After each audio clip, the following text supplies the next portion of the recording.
Tehran में हुए हवाई हमले में अली खामेनेई की मौत के बाद उनके बेटे मुज्तबा खामेनेई को ईरान का नया सर्वोच्च नेता चुना गया है।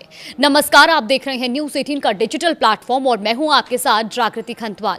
ईरान के सर्वोच्च नेता अली खामेनेई की हवाई हमले में मौत हो गई और इसके बाद उनके बेटे मुज्तबा खामेनेई को देश का नया सर्वोच्च नेता चुन लिया गया है। सरकारी मीडिया के मुताबिक 28 फरवरी को तेहरान में हुए हवाई हमले के दौरान अली खामेनेई के दफ्तर को निशाना बनाया गया और उसी हमले में 86 साल के खामेनेई की जान चली गई। सरकार ने कहा कि यह हमला खास तौर पर सरकारी ठिकानों पर किया गया था।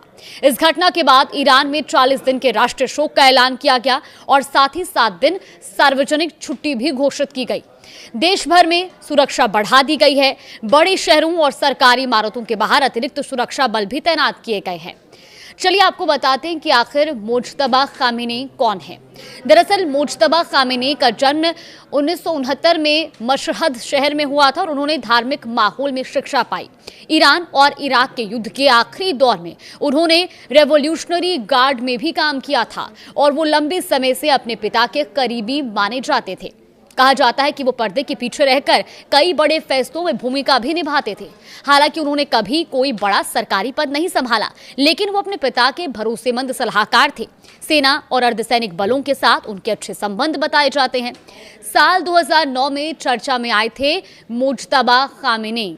जी हाँ, दरअसल साल 2009 में हुए विरोध प्रदर्शनों के समय भी उनका नाम चर्चा में आया था। कुछ लोगों का आरोप था कि उन्होंने प्रदर्शन को सख्ती से दबाने में भूमिका निभाई। अब उनके सर्वोच्च नेता बनने के बाद देश में नई राजनीतिक बहस शुरू हो गई है। 1979 की क्रांति के समय वंश के आधार पर सत्ता देने का विरोध किया गया था और इसीलिए कुछ लोग उनके चयन पर सवाल भी उठा रहे हैं।